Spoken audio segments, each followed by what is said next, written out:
ঝড়ে সাজেকে এসে আনতে যাচ্ছে মেঘপুঞ্জি থেকে।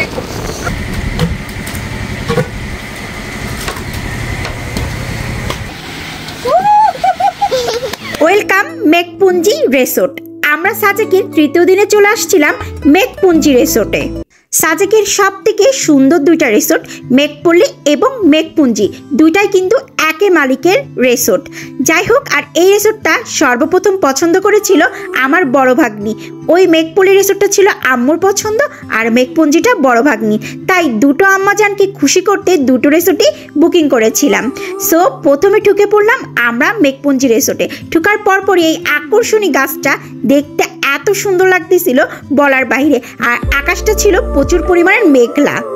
বাবা মার সাথে বরাবরই যেখানেই ঘুরতে যায় না কেন, সবার প্রথম আমার বাবা মা কিন্তু আগেই এন্ট্রি নেয় এবং প্রত্যেক জায়গাটা আগেই তারা ঘুরে দেখা স্টার্ট করে দেয়। এদিকে আম্মু দেখতেছিল এইখান থেকে খুব সুন্দর মেঘ দেখা যাচ্ছে, যেহেতু ওয়েদারটা ছিল একটু চেঞ্জিং, মনে হচ্ছে বৃষ্টি হবে হবে ভাব। ঢোকার পরপরই দেখলাম খুব সুন্দর দুইটা ডগ। রিসোর্টে প্রবেশ করার পরপরই চলে আসলাম ফার্স্টে রিসিপশনে। প্রত্যেকটা রিসিপশনের কাজ কমপ্লিট করার পরপরই এদিকে দেখি 3-4টা কুকুরছানার এত কিউট বলার বাইরে, আমার খুব কোলে নিতে ইচ্ছা করতেছিল, বাট আমি ভয় পাচ্ছিলাম। এদিকে মেহেজাবিন কোলে নিয়ে আদর টাদর করলো, করার পরপরই এখন আমি রুমে এন্ট্রি নিব। এখন আমি আমার রুমে যাচ্ছি। আমার রুমের নাম হচ্ছে লিলিমা। ওয়াও, মোটামুটি স্পেসটা অনেক বড়। এখানে একটা স্ট্যান্ড ফ্যান আছে আর এই পাশে একটা টেবিল ফ্যান। মূল আকর্ষণ 1 2 3 স্টার্ট, জাস্ট অসাম। ওয়াও, আমরা কিন্তু সবসময় চিন্তা করি সাজেকে আসলে ফার্স্ট হচ্ছে ভিউ, আর এখানে আসলে নীলিমা কটেজে স্পেশালি এই ভিউটা জাস্ট অসাম এবং মাশাআল্লাহ। ওয়াও, 40 টাকার ভিউ আর এত পরিমাণে সুন্দর রকিং চেয়ার। আরাম করব আর ওই পাশ থেকে মেঘের ভিউ দেখবো, সাথে কিন্তু কফি থাকবে। ওখানে আবার স্পেশালি দোলনাও আছে।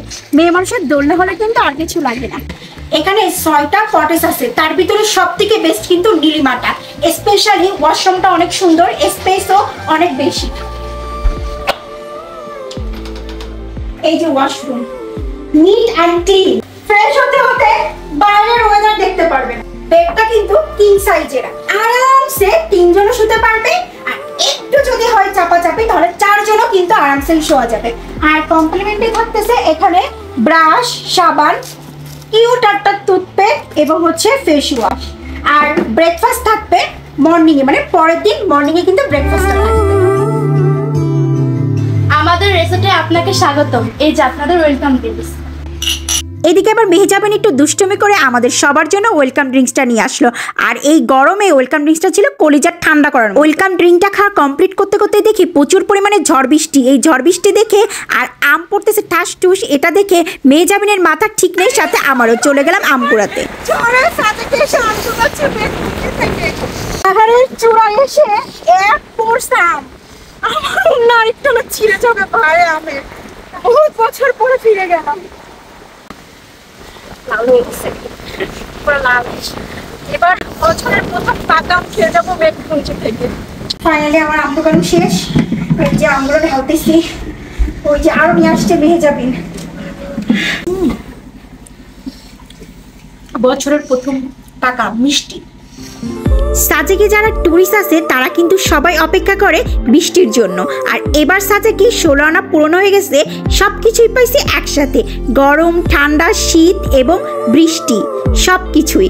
যাক, আলহামদুলিল্লাহ, আমরা সাজেকে আসার তৃতীয় দিনে প্রচুর পরিমাণে বৃষ্টি হয়েছে এবং বৃষ্টির কারণে ওয়েদারটা সম্পূর্ণ চেঞ্জ, মানে একদম চোখের পলকে মেঘ দেখা যাচ্ছে।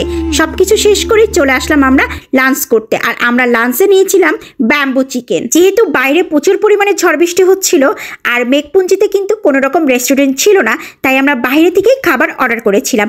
আমাদের এই পুরো ব্যাম্বো চিকেনের প্রাইস পড়েছিল 1450 টাকা। যদিও আমরা মেঘপল্লীতেও ব্যাম্বো চিকেন এবং ব্যাম্বো বিরিয়ানি দুইটাই আমরা খাইছি, বাট এখানে আমরা চাচ্ছিলাম যে লোকাল রেস্টুরেন্টগুলো থাকে এখান থেকে ট্রাই করব। যেহেতু মেঘপুঞ্জিতে কোনো রকমই রেস্টুরেন্ট ছিল না, লুক এত সুন্দর ফ্রেশ ছিল এবং মশলা কম ছিল আর স্মেলটা ছিল দুর্দান্ত। এতদিন অনেক ব্যাম্বো চিকেন খাইছি, বাট কখনো এত সুন্দর স্মেলটা পাইনি। স্মেলটা শুনেই অর্ধেক পেট ভরে যাচ্ছে, এবং মশলা প্রচুর পরিমাণের কম, জাস্ট পেঁয়াজ কুচি, আদা ছেঁচা আর কাঁচা মরিচ একদম উপরে ভেসে আছে। এখন খাওয়া দাওয়া করে বাকিটা বুঝতে পারবো। একদম মেঘ দেখতে দেখতে ভাতও বেড়ে ফেলতেছি একেবারে। সবকিছু আমিই করতেছি আজকে। ঝড় বৃষ্টির কারণে আমরা রেস্টুরেন্টে বসে খাইনি, সবকিছু আমাদের রুমের ভিতরে পার্সেল নিয়ে আসছি। আর আমি নিয়েছি একটা প্যাগেজের প্রাইস পড়ছে হচ্ছে 350 টাকা করে দেশি মুরগিটা। ব্যাম্বো চিকেন 6 জনের জন্য। আমার এখানে দিয়েছে হচ্ছে 6 জনের সবজিটা হচ্ছে পাহাড়ি মিষ্টি কুমড়া, আলু, তারপরে হচ্ছে একটু ইঁচড় আছে কাঁঠালের, সব কিছু মিক্সার, একটু বেগুনও আছে, খুব সুন্দর একটা সবজি। আর সাথে হচ্ছে এই যে ঘন ডালটার কালারটাও খুব সুন্দর, একদম ঘন। এবং 6 জনের আলু ভর্তাটাও একবারে দিয়ে দিচ্ছে, যেহেতু আমি রুমে বসে খাচ্ছি এই জন্য। সাথে হচ্ছে রাইস, প্লেন রাইস, চিকুন, একেবারে চিকন চালটা আর কি। আর ব্যাম্বো চিকেন তো ফার্স্টেই বললাম, মাশাআল্লাহ স্মেলটা এক্ষুনি অনেক ভালো। দেশি মুরগি এখানকার, ভালো সফট হয়েছে, স্মেলটা দুর্দান্ত। আমি এতগুলো ব্যাম্বো চিকেন খাইছি, সাজেকে যতবার এসে খাই, তবে এইটার টেস্টটা ডিফারেন্ট। একদম মনে হচ্ছে কি আমি মনে হয় এতদিন পরে আসল ব্যাম্বো চিকেনটা খেতে পারছি। আলহামদুলিল্লাহ, টেস্টটা অনেক মজা। সাজেকে যখন বৃষ্টি হয় তখন কিন্তু সৌন্দর্যটা দ্বিগুণ বেড়ে যায়। আর এত পরিমাণে ঝড় বৃষ্টি হয়েছে যে এখন সাজেকের সৌন্দর্যটা একদম পারফেক্টলি ফুটে উঠছে। আমি যদি ঢাকায় বলি ফোন দিয়ে যে আমার প্রচুর পরিমাণে ঠান্ডা লাগতেছে, ইভেন মানে মনে হচ্ছে এখন সোয়েটার পরলে শান্তি পাবো, এরকম একটা অবস্থা, কেউ বিশ্বাস করবে না, কেউ না। এই যে মেঘগুলা, কেউ বিশ্বাস করবে না, কারণ এখানে এত পরিমাণে ঠান্ডা। আলহামদুলিল্লাহ সারাদিন অনেক বেশি মজা করছি রিসোর্টে, ইভেন ছোটবেলাও ফিরে গেছিলাম। এখন চলে যাচ্ছি আমরা রাতের ডিনার করার জন্য রুনময় রেস্টুরেন্টে। আমরা কিন্তু দুপুরের লাঞ্চটা এখানেই অর্ডার করেছিলাম। এখন আমরা সবাই মিলে রাতে বারবিকিউ খাবো, যেহেতু এখানের বারবিকিউটা সব জায়গায় টেস্টটা একটু বেস্ট এবং সব কিছু মিলায় পারফেক্ট যাবে রাতের জন্য ঠান্ডা ওয়েদারে বারবিকিউটা। তারপরে এখানে লাইভ মিউজিক হয়, বাট আমরা লেট করে ফেলছি দেখে এটা মিস করে ফেলছি।